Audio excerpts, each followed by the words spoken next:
Bonjour mesdames, bonjour messieurs. Ça donne envie de siffler votre générique, hein. Ça met en joie. Voilà, donc on est dans la joie samedi matin. Je suis ravi d'accueillir, alors, mon père, je me suis bien exercé quand même, Nicolas Risso. Vous êtes vicaire, ah oui, c'est mon micro peut-être. Voilà. Il y a un petit problème de micro. Voilà. Donc, mon père, Nicolas Risso, vous êtes vicaire général du diocèse de Tulle. Et ce qui est très, très important cette année, enfin plutôt le 11 juillet 2017, on a fêté le 700e anniversaire de votre diocèse. Je vais vous poser des questions, je vais simplement présenter en même temps Jérôme Cordelier. Alors bonjour. Écoutez, Jérôme, je vous félicite tout de suite, parce que sur les murs de Brive, il y a la publicité pour ce magazine Le Point, et vous êtes rédacteur en chef et vous dirigez les éditions régionales. Eh bien, bravo, la Corrèze résistante, c'est très très important ici, la résistance en Corrèze. L'an dernier, on avait reçu le neveu d'André Malraux, rappelez-vous, c'était au théâtre de Brive. Et bravo pour vos éditions régionales. Donc vous avez vu ça partout, j'espère que on le trouve dans tous les kiosques. En face. On le trouve en face. Bon, alors c'est parfait. On le trouve en face. Alors, vous avez écrit beaucoup de livres sur la religion. Le dernier en date, c'est Au nom de Dieu et des hommes chez Fayard. C'est le sujet qui nous intéresse aujourd'hui.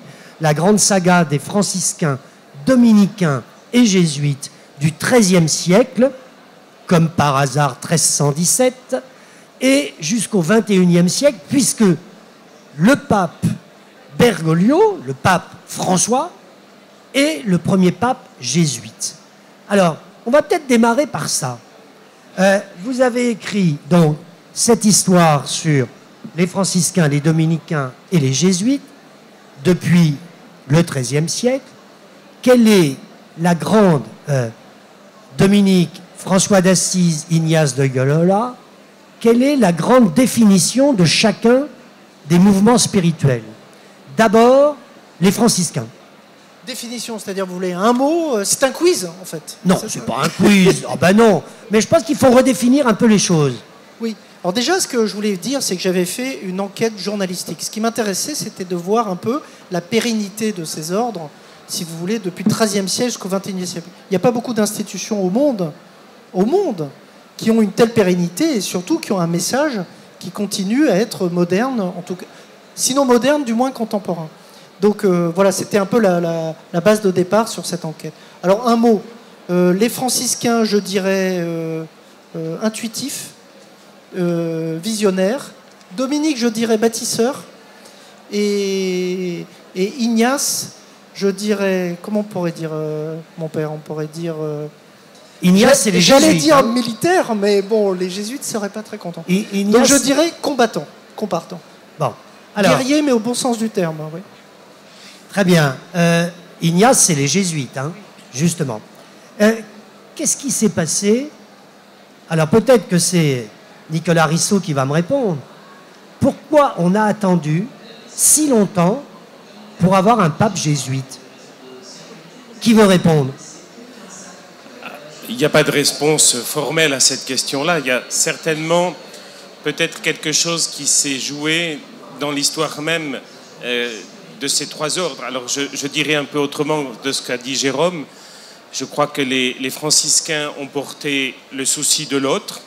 Hein, c'est l'ouverture de la modernité à partir du XIIIe siècle. Les dominicains, la question de la parole, c'est-à-dire la question de l'interprétation. Et les jésuites portent la question de la subjectivité, c'est-à-dire la capacité pour une personne individuelle à se décider et à se déterminer. Et je pense que les papes sont le fruit d'une culture. Et le pape Bergoglio est le fruit de cette culture, finalement, où aujourd'hui, ce qui compte, c'est la décision personnelle et pas forcément la décision collective. Et en cela, il est le fruit d'une culture et de notre culture contemporaine. Oui, ce qui est intéressant, c'est vrai que les jésuites sont nés au XVIe siècle, au moment de la Renaissance, donc au moment où l'individualisme commence à apparaître. Donc je rejoins parfaitement ce que vient de dire Nicolas Risso. Alors que les franciscains et les dominicains sont déjà dans une société, enfin naissent dans une société profondément chrétienne, on ne se pose pas tellement de questions, comme m'a dit un dominicain pendant cette enquête. À l'époque, on est chrétien, quoi. On n'est pas en train de se dire... au XVIe siècle, déjà, ça change. On veut être un homme et un honnête homme. Donc, il y a plus d'individualisme. Pour le pape François, ce qui est intéressant, c'est que c'est un jésuite, profondément jésuite, façonné par Ignace. Les mots qu'il emploie sont des mots très ignatiens, hein. Les frontières, enfin, tous ces mots-là sont très importants. En même temps, il a un pontificat qui est très franciscain, en fait, puisque son souci de l'autre, des migrants, les migrants et son... Là, je reconnais le journaliste qui veut rassembler tous les partis. Hein. Et comme me l'a dit une fois Timothy Radcliffe, qui est le grand maître de l'ordre des dominicains, il a une robe blanche dominicaine. Alors, si on peut dire. Donc ça, c'est le journaliste qui fait des raccourcis. Jérôme Cordelier, je vais vous citer, puisque vous parlez justement d'Ignace de Loyola. Ce sont des enjeux de vie fondamentaux qui sont mis sur la table. Tout un chacun peut y être convié. On pratique ces exercices mentaux comme des exercices physiques. Ce manuel de gymnastique spirituelle doit être agi et pas seulement pensé. Ignace de Loyola l'a voulu ainsi. Ce sont les mêmes premiers mots du texte. De même que se promener, marcher et courir sont des exercices corporels, de même on appelle exercice spirituel toute manière de préparer et de disposer l'âme pour écarter de soi tous les attachements désordonnés et après les avoir écartés, pour chercher et trouver la volonté divine dans la disposition de sa vie en vue du salut de son âme. Mon père, est-ce que vous signez ces mots? Moi, je signe parfaitement. Je trouve que justement, ce qu'Ignace nous apprend, c'est que la vie spirituelle, c'est pas l'histoire de Toto. Ça tombe pas tout cru du ciel. Ouais. Ça demande justement qu'on soit acteur de sa vie spirituelle, c'est-à-dire responsable de son intériorité. Et je crois que c'est justement ce qu'Ignace essaye de dire à travers les exercices, et ça demande un effort. Un effort pas simplement de la volonté, mais un effort, j'allais dire, du cœur et un effort de l'intelligence. C'est un homme global que vise Ignace, et peut-être qu'aujourd'hui, s'il nous parle autant, c'est que c'est justement cette capacité à allier le corps, le cœur, l'âme, d'une certaine façon, et l'esprit. C'est un homme complet et non pas un homme divisé. Et alors juste, je ferai une petite remarque à Jérôme Cordelier. Il m'a demandé d'être un peu incisif. Je dirais que la différence, je ne parlerai pas d'individualisme autour de la Renaissance, mais naissance du sujet moderne. Parce que l'individualisme, il me semble-t-il, apparaît plutôt à la fin du XIXe siècle. Dans l'esprit de l'histoire des idées, on va dire, au XVIIIe siècle avec les Lumières, mais dans la pratique, au XIXe siècle, dans nos sociétés rurales, l'individualisme, on peut le dater à partir du moment où on ne sait plus donner la main. C'est-à-dire, on n'a pas aidé son voisin. Et voilà, c'est juste... Je reconnais là votre sens de l'exégèse. Et donc, ce qui est intéressant, c'est, à mon sens, à la Renaissance, c'est la naissance du sujet individu. C'est-à-dire, jusqu'à la Renaissance, on est un sujet plus imbriqué dans une société... L'individu ne se pose pas tellement de questions. À la Renaissance, commence à se poser des questions. Et après, vous avez raison, l'individualisme prend son envol, si je puis dire. Moi, je crois qu'il y a quelque chose d'important que vous avez très bien noté dans votre livre, c'est de dire justement que à partir de la Renaissance et de la Révolution ignatienne, va se jouer quelque chose où finalement c'est le sujet personnel qui émerge. Voilà, c'est ça. Le sujet personnel. Et ça, c'est le grand apport du christianisme à la culture. Il ne faut pas croire qu'au jour où il y a eu la prédication des apôtres ou de quelques pères de l'Église, tout se soit passé comme ça du jour au lendemain. Non, c'est un lent processus culturel. Et je crois qu'aujourd'hui, nos contemporains ne se rendent pas compte que leur liberté personnelle, leur subjectivité personnelle, ce qu'elle doit au christianisme. C'est-à-dire à la figure de Jésus qui dit « Si tu veux, suis-moi ». Qu'est-ce que tu fais de ta liberté? Et comme on a parlé de résistance, je ne résiste pas à parler d'un autre grand jésuite qui s'appelle Gaston Fessard. Oui, Gaston Fessard, qu'on a cité là. Gaston Fessard se trouve à Lyon au moment du déclenchement des hostilités et de l'arrivée au pouvoir du maréchal Pétain. Et Fessard sent très bien que certains évêques sont tentés par un retour en arrière, c'est-à-dire Maréchal, refaites-nous le concordat et arrêtez-nous donc cette honteuse séparation de l'Église et de l'État. Fessard dit, on ne serait pas substitué à l'Évangile, à la liberté, hein, au fondement du christianisme, des intérêts particuliers. Et ça, je trouve ça remarquable. Oui, allez-y, je vous en prie. Non, je voulais juste revenir sur le passage que vous avez eu l'amabilité de citer, qui est en fait une interview. Parce que j'ai demandé, ce livre, c'est un livre, je le répète, de journaliste. Donc j'ai demandé qu'on m'éclaire. Par exemple, on entendait parler beaucoup des exercices spirituels. Et je voulais savoir qu'est-ce qu'il y avait dans les exercices spirituels. Donc, Jérôme Cordelier, je vous coupe la parole parce que c'est un livre de journaliste, mais c'est un livre pédagogique. Voilà, qui est d'une très grande limpidité. C'est gentil de dire ça. Mais surtout, ce que je trouve assez fascinant, en fait, c'est que ce que vous avez cité, ça vient du XVIe siècle. Et que maintenant, enfin, je veux dire, faites un tour dans le salon, vous verrez tous les bouquins qu'il y a sur l'accomplissement personnel, tous les coachs dont on entend parler. Mais on peut dire, pardon de cette hérésie, mais on peut dire que Ignace de Loyola, c'est le premier coach, quoi, en fait. Hein. Canal historique. C'est 16e siècle. Et les exercices spirituels ont inspiré beaucoup de manuels maintenant du savoir-vivre, du bien-être. C'est ça qui est vraiment étonnant. Et c'est surtout la modernité de ce message et de ces textes. Jérôme Cordelier, vous citez les franciscains, donc c'est-à-dire François d'Assise, mon cloître, c'est le monde. Voilà, ben oui, parce que c'est le produit d'une société, c'est-à-dire qu'à l'époque, quand François d'Assise et Dominique partent sur les routes, parce que, enfin surtout François d'Assise, oui. La religion est cloîtrée, si on peut dire. La religion se fait dans les murs, entre les murs. Et ce sont les premiers à ouvrir, en fait. Alors que la religion chrétienne façonne la société, mais ce sont les premiers à dire...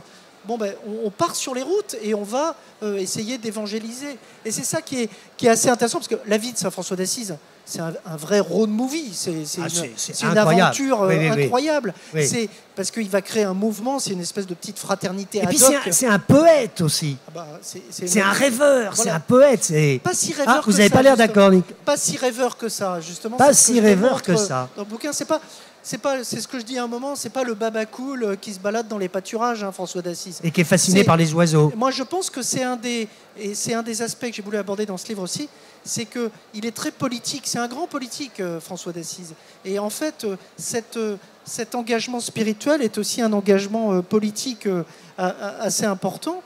Et c'est ça qui est assez fascinant. C'est-à-dire que François d'Assise, c'est le premier, par exemple, à aller rencontrer le sultan d'Égypte en 1218, alors qu'il y a des croisades belliqueuses et donc une confrontation très violente, très meurtrière entre l'islam et la chrétienté. François d'Assise est le premier à essayer d'avoir un engagement pacifique, un dialogue pacifique. C'est le premier homme médiéval à aller à la rencontre de l'islam. Comment vous expliquez, Jérôme Cordelier, que 800 ans après, Saint François d'Assise fascine autant? C'est un peu, justement, alors, c'est ce que dit... Aujourd'hui, hein. Oui, et c'est ce que m'a dit un franciscain qui est le ministre provincial, qui s'appelle Michel Alou, parce que, vous savez, évidemment, il ne faut pas non plus se voiler la face. Les franciscains, surtout, ont un reflux de leurs effectifs partout dans le monde, et particulièrement en France.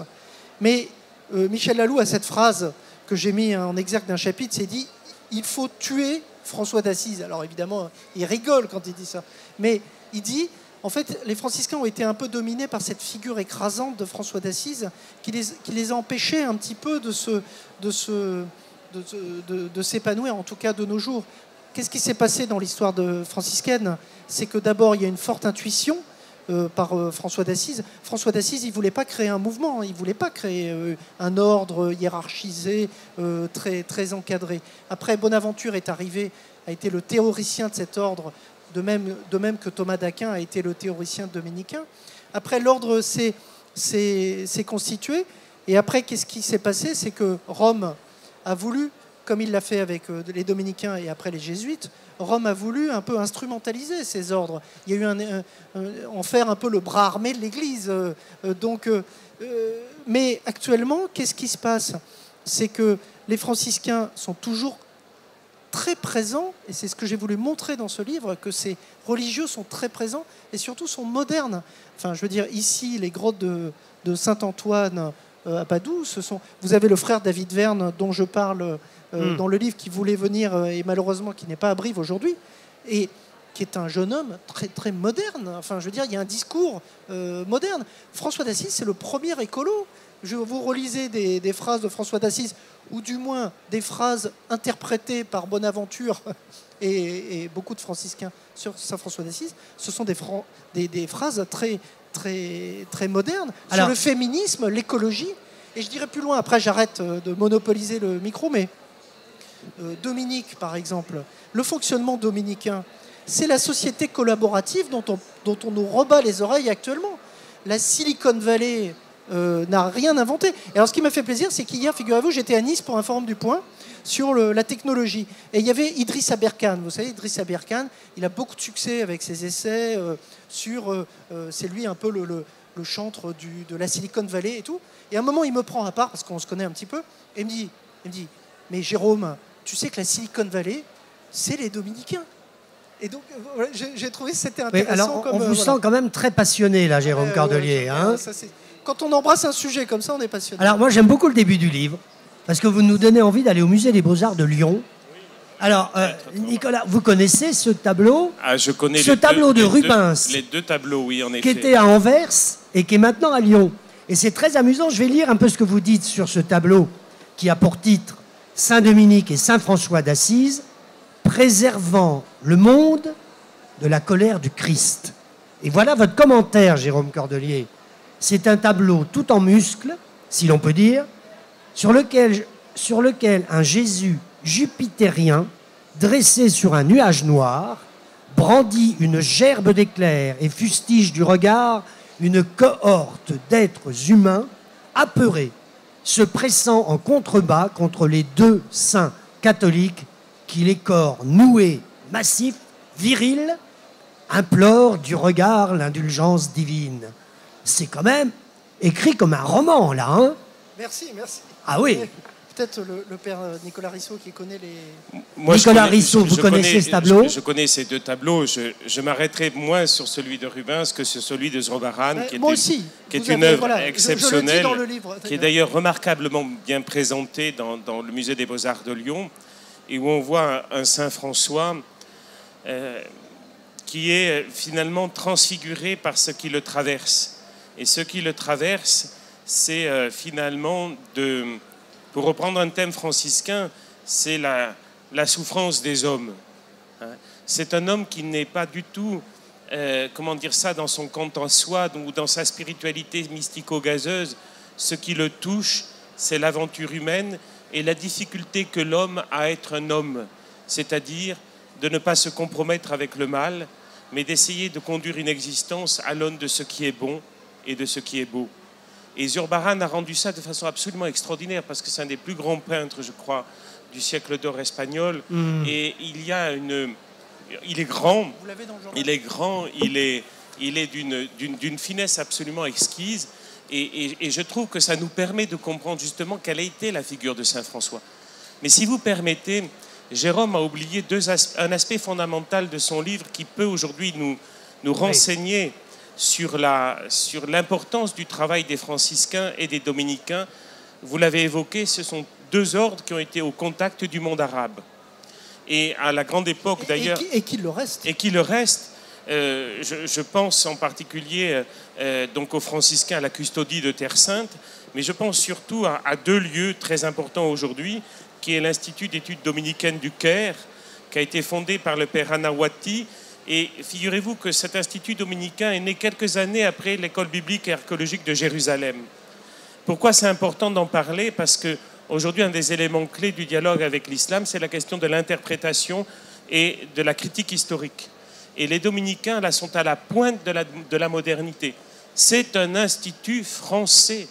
J'ai écouté quelques radios ces jours derniers et j'entendais certains intellectuels parisiens, pas comme vous, Jérôme, évoquer leur désir qu'on ait enfin un lieu d'étude critique de l'islam, mais nous l'avons, et d'une hauteur de vue et d'intelligence qui est absolument remarquable. Nous l'avons, et j'ajoute, il est bien vivant ce lieu. Ah oui, tout à fait. Parce que il est, d'ailleurs, j'en parle dans le livre, parce que j'ai eu la chance de rencontrer le frère Jean Druel, qui est à la tête de l'IDEO, donc du Caire, dont parle Nicolas Risso. et qui a 40 ans, qui est polyglotte. Il parle 12 langues. Hein. Il parle 12 langues, des dialectes, inouïs, hyper modernes. Et alors lui, il minore, il dit « Oh non, mais on est un institut qui est important, mais on est beaucoup moins important que l'institut qui est à Berlin. » Mais en attendant, cet institut du Caire est celui qui a le plus grand fonds, par exemple, en islamologie médiévale, beaucoup plus que l'université d'Al-Azhar du Caire qui est à côté. Il y a aussi Adrien Candiar, qui est ce jeune normalien qui a 35 ans, qui fait plein d'essais. Je vous recommande la lecture d'ailleurs des essais d'Adrien Candiar qui sont magnifiques, et qui est en pleine recherche et qui travaille beaucoup sur, par exemple, l'islam radical. Et donc c'est vrai, c'est hyper moderne. Et puis tout ça est en accès sur Internet. Enfin, Jérôme Cordelier, il nous reste 5 minutes. Je voudrais discuter un peu avec mon père Risso, mais je vais montrer donc justement les 3 saints que vous avez choisi d'illustrer dans la revue. Je ne sais pas si... Ah, c'est fait. Avec le tableau de Zurbaran. Avec le tableau de Zurbaran, justement, sur sur Saint François d'Assise. Alors, Nicolas Risso, est-ce que j'ai le droit, après 700 ans, de vous demander comment vous avez choisi la religion, comment c'est arrivé dans votre vie, comment vous êtes devenu vicaire général du diocèse. J'aimerais savoir un peu, puisqu'on est entre nous, hein, un peu votre parcours. Je sais que c'est peut-être pas une habitude que vous avez de rentrer dans l'intimité de votre vocation et de savoir à quel moment, dans votre vie d'homme, cette illumination est arrivée. Vous pouvez avoir un peu d'eau peut-être avant de répondre. Comment répondre à cette question compliquée et personnelle? Vous n'êtes pas obligé, hein? 3 chemins. Le premier, je suis né dans une famille qui a eu le bonheur pendant 20 ans d'avoir un frère trisomique. Et je dirais que j'ai fait là l'expérience de ce que c'est que voir l'invisible, du cogito brisé. Hein, vous savez, la puissance de la modernité, c'est de la puissance de la pensée, de la force. Et nous avions devant nous justement cette force qui était brisée, d'où se révélait peut-être quelque chose de l'intimité, de la puissance humaine. Deuxième chose, une aventure intellectuelle, amicale, spirituelle, autour d'un compagnonnage d'une figure comme celle d'Edmond Michelet. Irrévocablement, je crois que c'est quelqu'un qui m'a profondément marqué et mis sur ce chemin-là. D'abord, parce que Michelet est de ces hommes dont toute l'existence a été formée et informée par la prière liturgique. Alors ça peut paraître aujourd'hui complètement Zanzibar, mais c'est un homme qui... J'aime bien l'expression, Zanzibar. Toute une existence informée et formée par la fréquentation de la prière et particulièrement de l'Eucharistie, y compris dans ses décisions politiques. Je dis souvent que si je n'avais pas été prêtre, j'aurais fait autre chose. C'est-à-dire j'aurais été maire de Brive. Ah, c'est déjà pris, hein. Mais enfin, vous savez, les mandats électoraux, hein. Et alors, je me dis... Je dis, voilà, justement, à un moment, s'est fait ce choix-là. Et puis, le troisième temps, j'ai eu la chance, pendant 3 ans, de vivre dans une communauté fondée par un frère protestant, la communauté de Thésée, où là, ça a été une plongée à la fois dans l'universalité de l'Église, mais également dans une découverte du monde. Je me suis trouvé à Berlin en 1987, en Tchécoslovaquie en juillet 87, en Pologne en 86, en Roumanie, dans tous ces pays. Et moi, dont l'enfance avait été bercée par Solzhenitsyn, par Bulgakov, par Grossman et toute la tradition littéraire russe. Vous étiez dans une famille religieuse pratiquante? Moi, je suis dans une famille catholique normale, c'est-à-dire qui ne fait pas de son catholicisme un étendard, mais qui fait de sa foi une réalité quotidienne. Et une pratique. Et une pratique. Une pratique régulière, mais pas forcément hebdomadaire. D'accord. Voilà. Alors, deuxième question, mais peut-être vous voulez continuer sur ce sujet. Comment on devient vicaire général d'un diocèse à Tulle, dont on fête le 700e anniversaire? Parce qu'il faut bien que quelqu'un occupe le poste. Oh non, non, non, non, non, non. Non, non, ça marche pas comme réponse. Mais je ne peux pas répondre à cette question, c'est l'évêque qui a choisi. Comme pour être maire de Brive. Oui, c'est le même, voilà, je pense qu'il faut peut-être avoir quelques qualités pour y répondre, être conscient de ses défauts également et de ses limites. Alors, quelle est la fonction? Alors, c'est le premier collaborateur de l'évêque, qu'il aide dans le gouvernement du diocèse. Si je devais en donner une explication un peu plus forte, je dirais que c'est entre le directeur de cabinet et le secrétaire général. Voilà. D'accord. Voilà, bon. Alors, si j'en donne une définition humoristique, je dis c'est du saut à l'élastique. D'accord. Ce qui est un exercice de jésuite. Oui, périlleux. Périlleux. Bon. Voilà. Mais c'est vrai que voilà, cette année, nous fêtons nos 700 ans. Et vous savez que l'Église catholique est la plus vieille institution du territoire corrézien et qui dure. Elle a connu des difficultés, des vicissitudes autour de l'histoire. Elle a failli disparaître à la Révolution française. Bien sûr. Donc, on n'a pas à l'oublier. Et c'est une institution toujours vivante, malgré ce que certains pourraient croire, avec un enseignement catholique vivant, avec également des paroisses qui cherchent de nouveaux chemins. Et je trouve qu'aujourd'hui, en Corrèze, l'Église est extrêmement prophétique parce qu'elle se trouve radicalement en dépendance. Dépendance des pays du Sud, c'est-à-dire nous ne pouvons pas faire sans prêtres africains. Dépendance vis-à-vis du monde rural qui est en pleine mutation, et une mutation qui va être, dans les années à venir, absolument... marquée, hein, donc des campagnes entières qui sont en train de se vider. Elle est aussi en dépendance finalement de la crise de l'engagement qui traverse la société française, et elle est aussi en dépendance face à une demande de plus en plus de situations de pauvreté, d'exclusion, pauvreté matérielle, pauvreté affective, pauvreté psychologique. Donc et peut-être aussi une perte de repères. Ah ben ça, je pense qu'on pourrait enlever le re.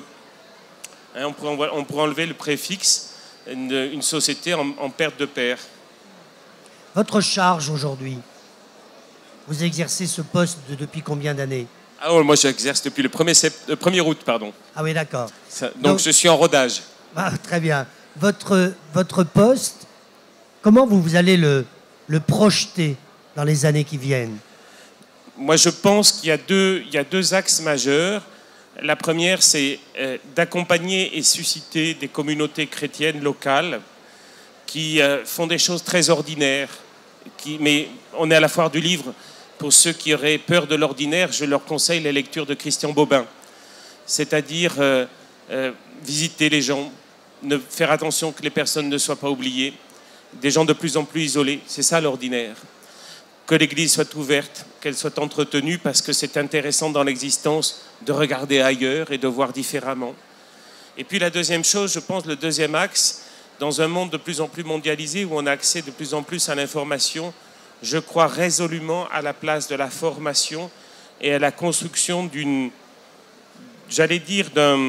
pour employer un terme moderne, d'un back-office intellectuel.